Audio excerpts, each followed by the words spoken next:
Hello everybody and welcome back to the Young Fan Podcast. Hello everybody and welcome back to the Young Fan Podcast. Hello everybody and welcome back to the Young Fan Podcast. Hello everybody, welcome back to the Young Fan Podcast. Welcome back to the Young Fan Podcast.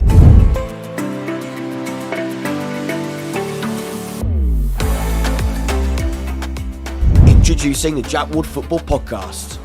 Right, welcome back to this does feel weird, the Jack Ward Football Podcast. The same podcast. He can't help himself, can he? He's excited as I am. We're back for another reflection, of course, now looking on the month of March in Sky Bet League One. But it does feel weird, a new name, but the exact same concept, the exact same podcast. Nothing is changing in that sense, but there is a change in branding and, of course, the name. But, of course, there's change there. And there's a lot of change in League One over the course of the month. I like that segue. It's almost like I planned it. It was amazing.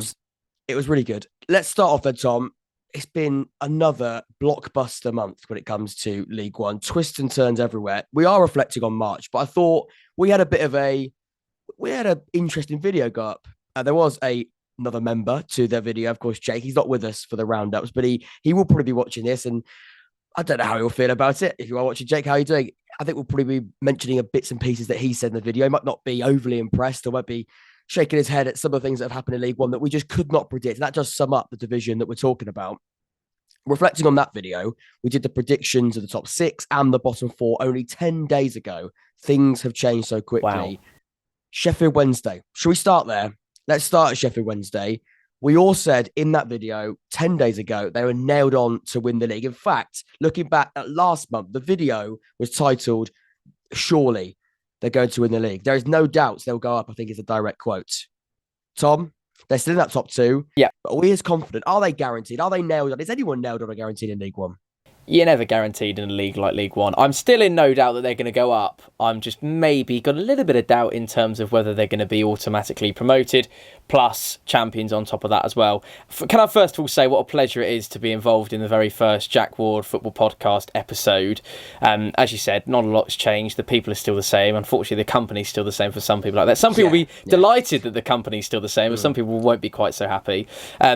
So that's great. And a massive congratulations. He's had a really good term at uni, everybody. So big congratulations to Jack. Back for Easter. And of course, happy Easter to you all as well. This is the start of, this will be going up on the Friday. So schools, terms, colleges, they've all broken on Friday. So, we can celebrate with Easter Bunny. Well, not this weekend, but the following one. But it is a bit of respite for quite a few people. Celebrate with the Easter Bunny. Well, you celebrate with Christmas. Celebrate you with know Easter what Bunny. Easter means?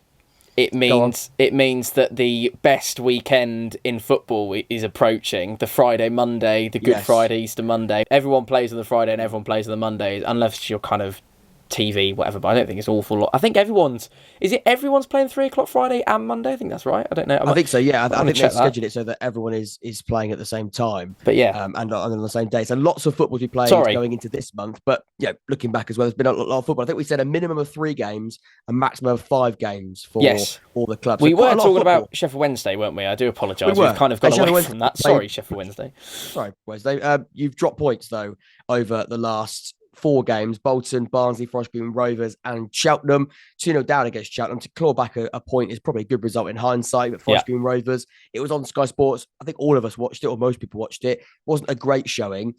But we come back to that point about being nailed on and no one's guaranteed. You're still fairly confident they are going to see promotion to the Championship. But those last 4 games, a hinge of doubt? I think it would be for me is I'd put it down to they've had the most remarkable run. And for them to dip in form as they have done in the style that they have done is a credit to the standard that they've set themselves over the last however many games, whatever it was, 23, that they went unbeaten, 24. So I think if you look at any other team in this division, up and down the league, across any league, that dip in form is not catastrophic. Losing 2 on the bounce, sandwich, you've got a lost sandwich between 2 draws, haven't you? So for that to be their only handful of losses, I think it's definitely this calendar year, if not it's slightly longer than that. It says an awful lot about what they've achieved, and it means that Sheffield Wednesday fans and the Owls that I know are out there who will be, obviously they'll be feeling the pain a little bit. They'll take a lot of heart from the game the other night. At the time of recording, it was last night. By the time you see this, it'll be a couple of days ago. Sheffield Wednesday playing on a Wednesday. Probably is a shout for a penalty in there, maybe even 2 with a handball at the other end as well in the first half. I've watched quite a lot of coverage of the game back. I think they'll be a little bit concerned, and I think Darren Moore was speaking to BBC Radio Sheffield after the game, and they were kind of having conversations about individuals. I think Deli Bashiru's not been amazing for the last couple of weeks, and they've got concern over kind of individual work ethic, but I don't think you still can't knock what they've achieved. And yes, they're now a point off the top, having played the same number of games, and currently in this moment in time, they're looking over their shoulder at the likes of Barnsley and Ipswich, who are now within a handful of points of them with games in hand on them. Obviously, Plymouth are going to lose a game for the final at Wembley in, I think it's only a couple of weeks. It's this weekend, isn't it? On Sunday. Weekend, so yeah. That's going to be a big moment for them. They've got Lincoln up next. You know, we thought, didn't we, when you watch that Forest Green one, or when you watch the first loss when it came to Barnsley, you think, right, that's it now. They are going to come out absolutely firing and hammer it home for the rest of the season. With the 2 games, and I know it's small margins, we haven't quite seen that from Sheffield Wednesday. So I think their fans will be a little bit concerned, but I think they probably need to try and take themselves, step back a little bit, think about A, how many teams would love to be in their position right now, and B, what they've achieved so far this season, because it's been nothing short of remarkable. You touched on that 24-game run, and I'm just sort of, as you say that, how a side, after going unbeaten for 24 games, are not top of the league, and not just top of the league, but leading the race by 10 points. Yeah, they're second, and they've now played the same amount of games as Plymouth, and they're a point behind. They used to have that sort of games in hand cushion. They now haven't got that. They are now 1 point adrift with the same games played as the current league leaders. But that comes down to, once again, and we bang on about it, I think people do get a little bit frustrated when we speak about it, but now it says more about the teams above you and the teams that are doing well, more so than yourself, because there are so many teams fighting above and below you, chasing you, and also trying to get away from you. And that is really difficult for Sheffield Wednesday to take, and to go on a 24-game unbeaten run and not be in an even more positive position must be quite difficult to sort of digest. And again, is the squad now being tested? Because that first 11 is brilliant. Nobody's doubting that. That first 11 of Byers, of Volks, of Bannon, of Gregory, of Windass, of Smith, got that line of Palmer, the goalkeeping option, Stockdale or Dawson. They've got some amazing players in that side, and they've got a great 11. And you'd probably say they have got a good squad. But now with injuries, with the amount of games, they've played a lot of games in a short amount of time as well. If you look at their congestion, there has been a sense of congestion, and that must be noted.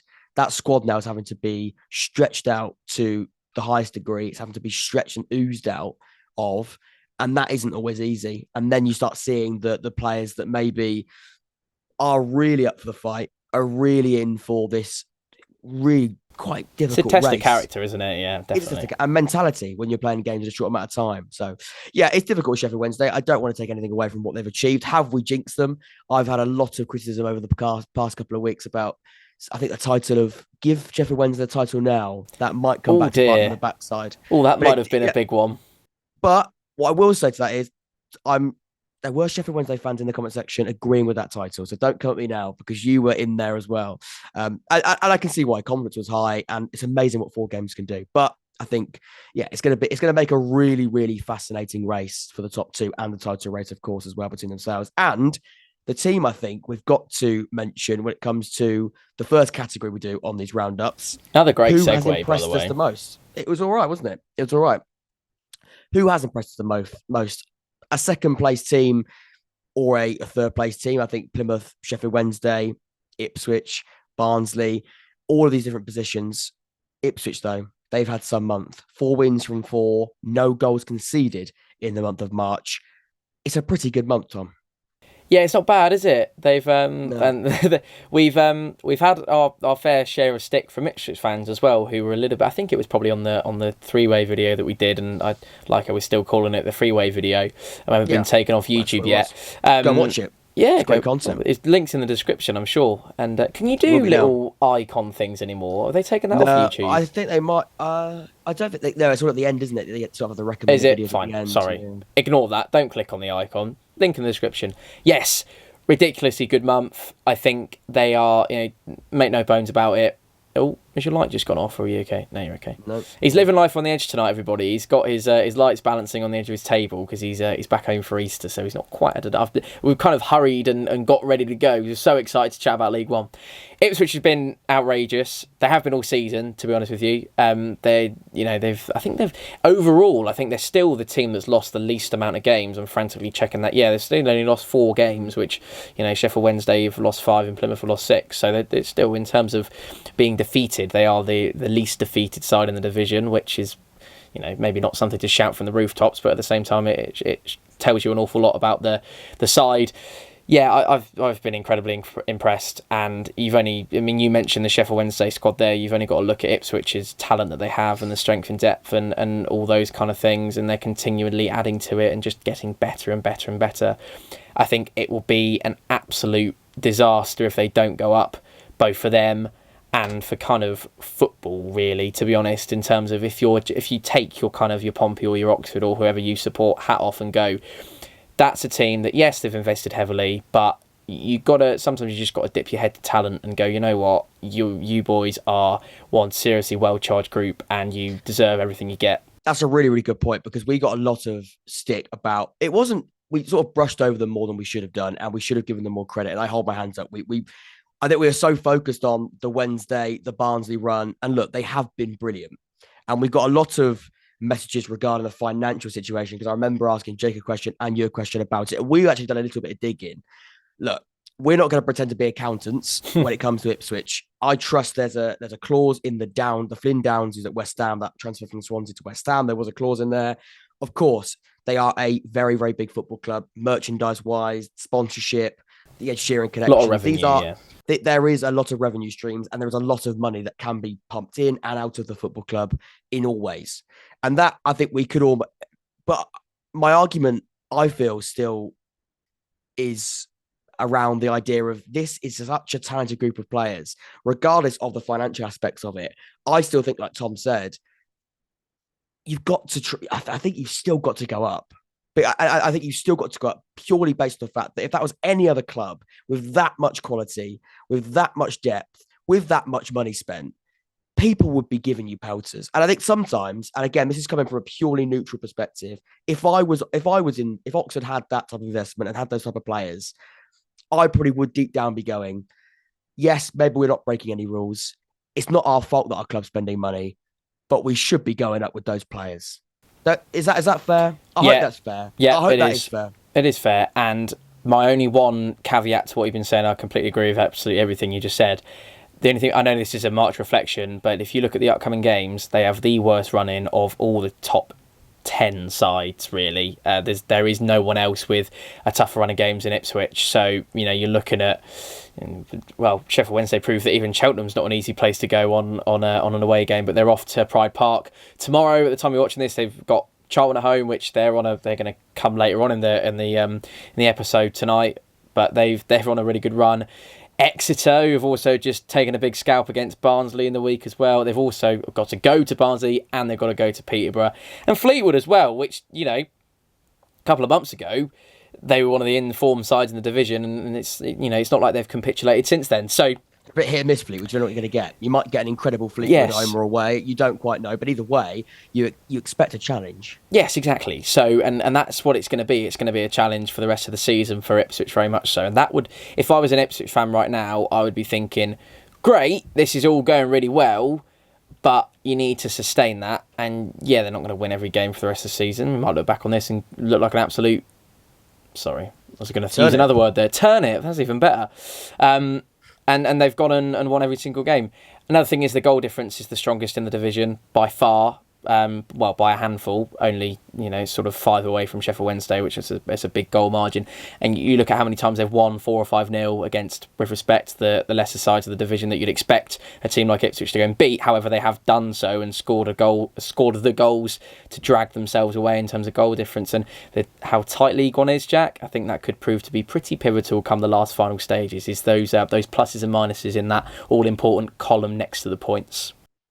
They'll be rubbing their hands together with the likes of Sheffield Wednesday, with Plymouth, they look good again. They sort of had a little bit of a wobble, and now they look absolutely fine in the driving seat in this race. Barnsley were incredible, and then a loss to Exeter. They will be rubbing their hands and thinking there's a real opportunity here. There's a real opportunity to sneak into that top two.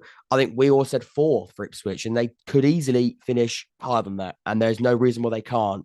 I think they've had an incredible month. Kieran McKenna once again has shown that he's a very exciting coach, getting, you can't argue, the best out of this bunch of players during March. That can't be argued. Going to Bolton away from home and winning a game is not an easy place whatsoever. Oxford did do it. Just saying. That's one of our only good results this season, going to Bolton and getting points. But you've got to certainly give credit to a side that right now will be believing. Still got to rely a little bit on the results, but we're at that point in the season, the business end of the campaign, where what's going to happen if you find a run, you find some consistency. There's no reason why you can't sneak in there and make it interesting for yourself, but make it quite disappointing for others. And they're in the groove as well. They're in the groove. They are. They've got that rhythm. They've got that momentum. Let's move away from Ipswich. Hold our hands up. We apologise to you for not knowing as much about your financial situation as you do, which I think is a pretty fair assessment. But there we go. I have to wait and see. You have done extremely well. Cheltenham have gone unbeaten during the month of March. Tom, for us away on Cheltenham, it's been a really, really good month of Wade Elliott's side, who, and we had a quick brief before this, they were getting some really disappointing results only a couple of months ago. It's now looking pretty good. Yeah, I mean, I think it was maybe the last episode of this series where we came on here and went, they've lost back-to-back 4-0 and that was against ourselves and Barnsley. And I think I said that they were on a beeline for relegation. I think, I'll tell you what, Tom, it's a good time to say it. We've had some I think we should, at the end of the season, look back on some of these stinky one-liners that we've had, because I tell you what, the Cambridge to sneak top 6. It's not been good, mate. It's not been good, has it? I mean, I suppose this is maybe the nature of having a show like this that kind of gives you the real-time kind of assessment of what's going on. And then if you kind of jigsaw them all together at the end of the season, you might get something that's there or thereabouts in terms of a fair reflection. But yeah, I mean, they're now, 9 points clear of that drop zone with teams below them, but Oxford and Accrington and Morecambe and Cambridge on horrendous runs of form, whereas they've managed to really rekindle a little bit of a streak at the time that it really matters. And I mean, Wednesday night, Jack, is just remarkable to go 2 goals up in the fashion that they did. Yes, I mean, you walk away from that game as a Cheltenham fan and you go, even, conceding 2 in kind of latter stages of the game, a point at home to who were for a long time the league leaders and very much the team to take points off this season is absolutely tremendous for them. They are doing incredibly well. I don't know how if they played 5 games in March. I think they probably have. Yeah, 5 games in March. They're one of the sides that have played quite a few. Yeah, 11 points from 15. I mean, they haven't lost a single game in March. That is pretty good going, isn't it? And they've conceded 3, scored 9. 3 wins, 2 draws in the last 5. It's something that they should be really, really pleased with. And I think Alfie May's probably going to be a contender for one of our players of the month later. I'll keep kind of trying to segue, but not quite achieving it as well as you did at the start of the video. But Alfie May's going to be up there for a player of the month, and probably even on reflection when we do the final one of these player of the season, because some of the goals of late that he's been scoring for them, incredibly key and also brilliant to watch as well. So I've been mightily impressed with Cheltenham. And that's no disrespect to Sheffield Wednesday, because we just sang their praises in the opening part of this video. But I think for them to do what they did on Wednesday night, they should take an awful lot of pride from. Definitely. And another side that are doing really well in getting themselves out of trouble, MK Dons, deserve definitely some appraisal. I think 3 wins on the bounce, 3 wins on the spin. 3 wins on the spin. It's a fantastic record to have. Mark Jackson is getting his side, I think, pulling in the same direction, which at this point of the campaign is so important. I think if you can get a run now, whether you're at the top, whether you're at the bottom, because it is so open, both in the relegation and in this sort of playoff automatic promotion race, one good run and a few teams wobbling, and you can sort of climb your way out of an issue. And MK Dons, who were definitely a candidate when we did the video just over a week ago to go down, certain candidates, now you should say 4 points in the bottom 4. That's quite a few points. When Oxford can't buy a win, Accrington can't buy a win, and Cambridge and Forest Green, they're getting slightly more adrift with their poor results. 4 points is a lot of points, to be quite frank, and 3 wins on the bounce is, of course, a fantastic sort of way to go about that.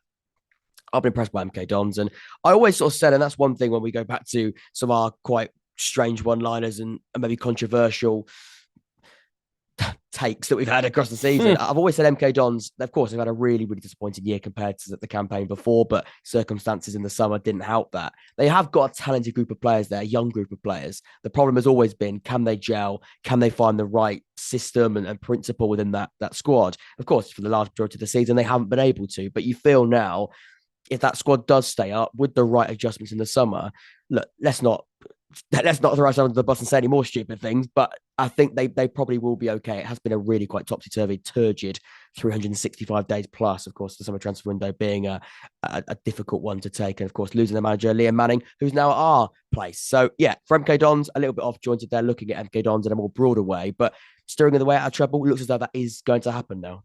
And they are winning the key games by fine margins as well. They've got a couple of 1-0s against some teams that are very much in and around it for them in terms of relegation. So if you can be taking points off of those teams that you're competing and fighting for a place in the division with, that's always a good sign as well. Definitely. Underwhelming, Tom. Who has underwhelmed you? I tell you what, there's been quite a few sides that have underwhelmed me in March. I'll be honest with you. I'll sort of name a couple. I'll leave the big one till the end. I said the big one. I think it's the most obvious one. But like I said, there's quite a few unfortunate candidates for the quite disappointing, underwhelming segment of the video. Lincoln City winless in the month. Sorry, Jake. Lincoln City not having a great month. Morecambe, Oxford, Cambridge, sides down there not picking up form. We spoke about MK Dons getting themselves out of trouble. Those sides not doing a very good job in trying to replicate that type of form. Derby and Bolton at the top end of the League One table, also sort of having a little bit of a frustrating time. And I think that just does show sides in the relegation fight with aspirations to get out of League One. No one is safe. No one is safe from a bad run. Derby, Bolton, Morecambe, Oxford, Cambridge, all being examples of that. But I'd say the glaring candidate, probably Accrington Stanley. 5 defeats from 6, a recent 5-0 defeat to Exeter. 3 red cards in 6 games. One of them was against us. It was. And I want to come to you on Accrington. You saw them. They lost 3-1 when you faced them. They did. What did you make of Accrington? Because Jake's actually said they're the worst side he's seen in League One this year. Tom, thoughts? I mean, the evidence is there, isn't it? I think we've got to give a big dub to. It's been a bad month. I'll tell you what, it's been a bad month. Yeah, I mean, we've got to give it to Jake on that one, I'm afraid. Well, not I'm afraid, because I like it when he's right. But yeah, 5 games played in March, 1 point, minus 10 goal difference, 12 goals conceded, 4 losses, 1 draw. It's it's pretty dreadful. And good, oddly, and I know you mentioned about not saying silly things, this might come across as something silly, I actually wasn't fully on board with what Jake said about them when we went up there. Nor was I. I mean, that's probably because we drew to them away, but that says more about us than it does about them. And look, they've always sort of been a well-organised side under John Cobb, haven't they? But I mean, this month has sort of been the opposite of that, a bit all over the shop. I think a bit of bad luck as well. I mean, it's sometimes with the red card situation, I mean, you can, some of those are really up to interpretation with referees, aren't they? We know the standard there, and I'm not trying to blame the officials for the reason why Accrington are where they are, but there is a luck element involved, like there is when the things are going the right way for you. Luck means that things also go the wrong way for you sometimes. So, I think it's worrying times for Accrington, and I think they are sort of dipping at the wrong moment. We talk about sides that are, MK Dons are coming good right at the right time, and all of a sudden you look at the other side of the coin and you see teams such as Accrington and APOLOGISE, Oxford and Cambridge that are just completely stuck in their ways. And Oxford are just as bad in terms of form, with 4 losses from 5 and a draw in there as well. I know your form's worse than that overall, and we know that there's more circumstances to that. Whereas Accrington are obviously pretty settled with John Coleman. He's been there for donkey's years. He's out. I think he's got to be one of the longest serving managers, particularly after Robinson's gone now in this division. He was there 5 years. I think Coleman's really knocking on the door of and also Ainsworth's not a League One manager anymore either, so there's quite an opportunity. I think John Coleman probably is one of the I think he is in League One.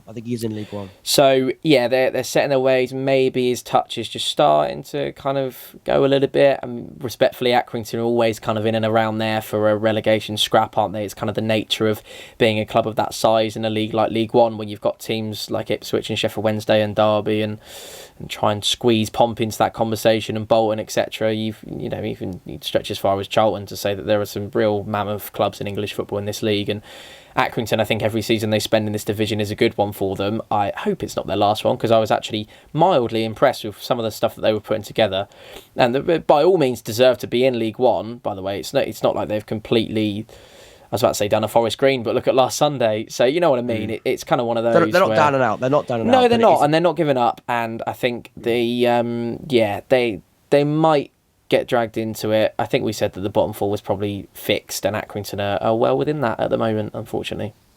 It's tough with Accrington because, like you said, every year they spend in this division, they are punched above their weight. Even they'll probably admit that. The problem is, it does show that there is so many difficult sides, and there's so much competition that unless you have a big investment or you don't lose your one key player, and Colby Bishop was a big blow for them, you've got to keep hold of your talent and you've got to reinvest and replace your talent. Dion Charles as well. Dion Charles. These are strikers that were scoring goals. The biggest problem has been they haven't been able to score goals, haven't been able to replicate those goals they've lost with those two players. And it comes down to, like I said there, you've got to replace those players and you've got to invest. And unfortunately for Accrington, it's not easy. They haven't got that ability to do it. They can't do it at Ipswich. They can't do it at Derby. Well, not so much Derby with their recent financial troubles, but across their span of being a football club, they have been able to spend. And a lot of stuff, like you said, because we are quite saturated with very, very high profile football clubs, we have seen that Accrington don't really fall in that category, and maybe we are seeing the issues of that. So next up, player of the month. We've got a few candidates, and one is quite close to Tom's heart at the moment. Colby Bishop is having quite a fantastic goal scoring time, 6 goals in 6 during the month. Tom, you're the expert when it comes to Colby Bishop. It is 6 goals in 6. Wow. I didn't realise it was quite that good. 2 of those were penalties, but one of them he missed as well, which we don't want to gloss over that. It could be 7 from 6, and it could be more wins for Portsmouth. But we're meant to be speaking. Sorry, yes, we're not talking about Pompey. Also, he said to me on the phone earlier, he said, we're not going to talk about Pompey and Oxford because I feel like we're too heavy on those. I went, yep, you're probably right. Let's crack on. We did half an hour last week, but then I'd like to say to you on the phone, we've had Danny Cowley leave, Robinson leave. We've had they've both Manning been sacked, haven't they? Not left. Yeah, I say leave. They politely left. Yeah, got told. Manning's been appointed. We haven't touched on that yet. New era, 9-game season for Liam Manning to get us out of the mess. Yeah, that word is well done for saying mess. Good effort. Monetisable. Yep. But Colby Bishop, we can speak about Portsmouth now. He's had a very good month, and look, he could have scored more. He could have helped Portsmouth get an extra win. But what you can't argue with is 6 goals from 6. Whatever the context, he's been banging them in. He could have signed for Blackpool, but he said, no, forget that. I'd rather not do that. Yes, excellent month. And I think the fact that he's missed a pen and still managed to be a freak of nature in League One tells you an awful lot. First penalty miss in a Pompey shirt as well. So you kind of sat there thinking it's probably going to come at one point. He's been superb. He's one of the star performing strikers in the division, and he's in a pretty average team this season as well. So, particularly for parts before John Messina arrived, I think we've been well above average since he got here. But he was part of a team that was 15th at one point. Is still only 9th or 10th in the league at the moment. So, you just... And also, Jack, the thing for me with Colby is, and not just this month, how many more it could have been. You mentioned the penalty miss there, but I remember I was being ripped apart when he... I wasn't being ripped apart, I was just embarrassed when he completely hashed that one at Lincoln away a couple of weeks ago. I think that probably would have gone down as last month's reflection, not this month. But having said that, I mean, he's prolific. He's been finishing them off. His conversion rate's one of the best of strikers in League One.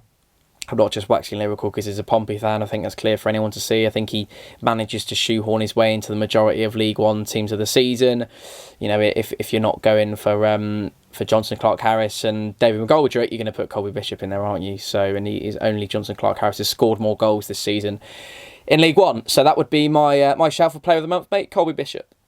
Would you say, and this is a little bit of a off-topic question, not really in the script, is he underrated in League One, do you think? Has he been given enough credit? Because we recently I did an underrated 11, and we spoke about some names. I put Alfie May up front, and I had quite a few Pompey fans actually say Colby Bishop should be in there.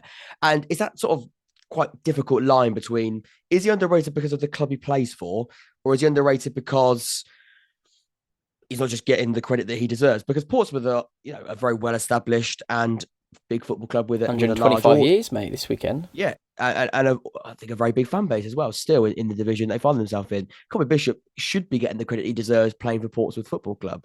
But is he underrated? Because I haven't seen a lot of people say, we speak about every week, Colby Bishop's a great striker. Colby Bishop is also a very, very good striker. Maybe hasn't been given the type of credit that he deserves. I don't know, maybe not. As a result of the position that we've been playing in, I suppose. I think it's more of a reflection on Pompey's season. I've said it a couple of times this season. I said it in that Barnsley video with Utilita during the week, that his hat's firmly strapped back on, that magic hat. I've said it at Cambridge away, that he's found his scoring again. I feel like I've maybe said that quite a few times this season, which then also makes me think that maybe his prowess hasn't particularly been what it maybe could have been. I think he's underrated and not underrated, but I'll explain why. Because fairly rated. Well, he's probably underrated by some and overrated by many, and then not really, whatever your opinion on him is.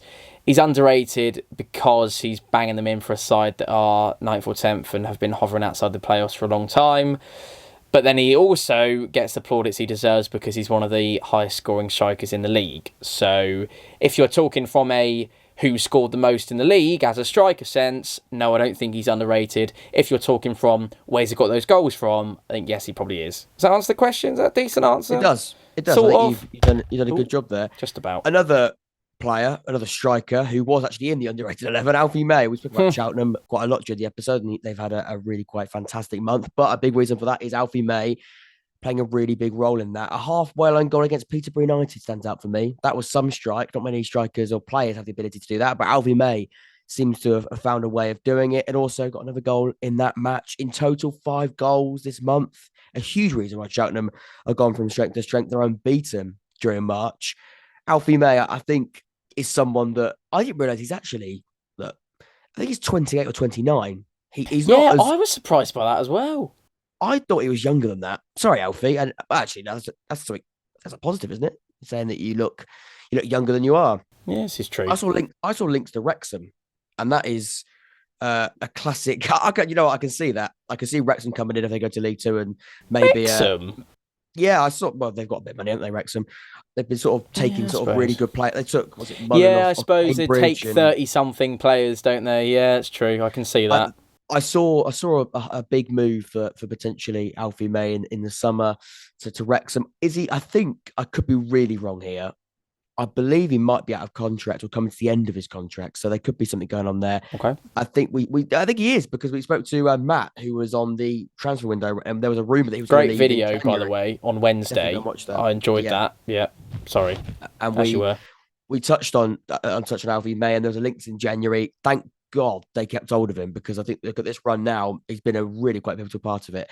He's had a fantastic March, and he definitely deserves credit. I'm happy though to give it to. Well, no, we don't have to be. Look, it's our own rules. We met the concept. Let's just split it. The trophy. We can split it straight in half. Colby Bishop and Alfie May can have half each. If we're going to go edging it, Colby Bishop, he has got more goals, but Alfie May has been part of an underrated Cheltenham side, really. We'll be called biased if we give it to Colby, Jack, so let's not do that, because otherwise we'll upset people. Maybe we just split it in half. Right then, let's go to Manager of the Month. Again, I also find when we do Player of the Month, Manager of the Month, we are speaking on clubs that we've already mentioned, because there is a correlation there. Wade Elliott, Cheltenham. Kieran McKenna. God, Cheltenham have got a good showing this month, haven't they? They've had a good episode, Cheltenham. They've had a very, very good month. Maybe, delete those comments a couple of months ago of us maybe not speaking about the likes of Cheltenham and others. They've had a really, really good, fulfilling hour, I hope. Kieran McKenna's a no-brainer at Ipswich. You can't move away from that. And they're also MK Dons, Mark Jackson. But yeah, there's some big candidates there. We've got some names that, of course, are managing clubs that have done really, really well. Maybe not the bigger clubs, the ones at the top end of the table, but I think that just shows across this division there's some really in form and unfortunately out of form, either way, clubs competing. But Tom, it's been a good hour, a good discussion for March. I've given a Manager of the Month to a manager that doesn't manage in League One. What else has happened? What have been the other highlights that we've had?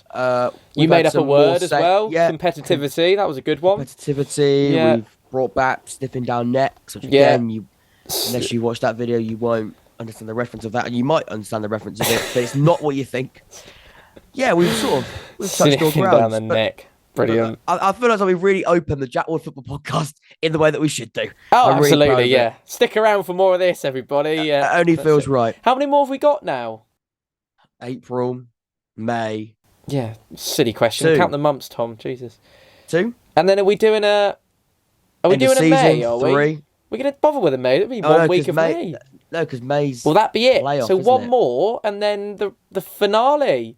One more, and then we've got a special finale in Crikey. somewhere or another that we've got to carry on speaking Oh, my about that. word. Yeah. It's coming Not to a loving it. close. Are we doing it next season as well? Well, there's rumours that they could be. Are there could be rumours? more. Oh, There yeah. could No, be I more. heard those rumours as well. Yeah, no, that's good. Must be a There's- reliable source on that one. There's 'Cause lots of rumours coming out recently. It hasn't quite hit mainstream yet, but it won't be long. Well, but we'll we've got see. some. Yeah, well, might be hitting mainstream, but by the time what are you on now? 10? What are you on? 15? What are you on now? Subscribers? Oh, Wow. definitely not 15. No, not quite 13. there yet. 13. 13, yeah. 13. So it might be mainstream. I think 13k sounds quite mainstream. Big shout out Utilita. I had about a big old spike in the graph on Tuesday night. I was delighted. And Well, it's the most big recent brand. video went up by 500 views. Oh, cheers, boys. Appreciate it. Tom is now big time, and yeah, you No, if you fancy getting in don't. contact, just give me a call. If honestly, or email. I'll email them and say if you need an Oxford fan for the video, one who, well, I suppose you didn't really have a. Anyway, this is boring now. No. See you later, everyone. Yeah, this is sort of off-camera chat that we Yeah, will keep in because sorry. this is the relaxed type of convo that we have here between Everyone's the two of clicked us. off now, because Jack, They've sorry. gone now. They've gone. Everyone's gone down Right. here. This has been the first of the Jack Ward Football Podcast, but I think it's going to be the start of hopefully a successful era. Rebrand season. Come on. It's a big one. Anyway, I'll see you all very, very soon. We both will. Take care. Hello, everybody, and welcome back to the Young Fan Podcast. Hello, everybody, and welcome back to the Young Fan Podcast. Hello, everybody, and welcome back to the Young Fan Podcast. Hello, everybody, welcome back to the Young Fan Podcast. Welcome back to the Young Fan Podcast.